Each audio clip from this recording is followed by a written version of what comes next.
एक मुलाकात। आपकी मुलाकात करवाते हैं निर्देशक चंदन सिंह से। वो अपनी फिल्म दुलरुआ की शूटिंग मुंबई के पनवेल में कर रहे हैं। फिल्म के निर्माता रमेश सिंह हैं और निर्देशक चंदन सिंह हैं। फिल्म की अभिनेत्री नीलू शंकर हैं।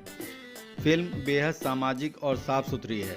इसको लेकर काफ़ी तैयारियां की गई हैं। फिल्म दर्शकों को मनोरंजन के साथ साथ एक सार्थक संदेश भी देगा। फिल्म की शूटिंग पूरी भव्यता के साथ हो रही है।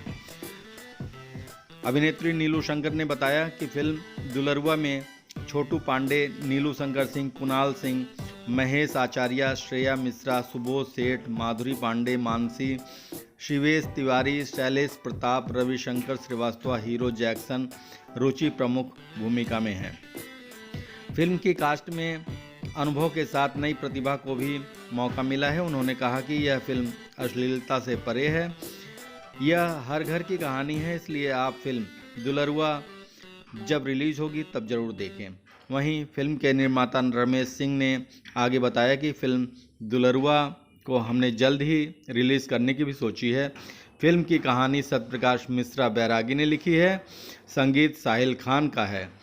गीतकार प्यारेलाल, सत्यप्रकाश मिश्रा, शेखर मधुर और मुकेश मिश्रा का है। पीआरओ संजय भूषण पटियाला हैं। कोरियोग्राफी महेश आचार्य करेंगे और डीओपी कुणाल हैं।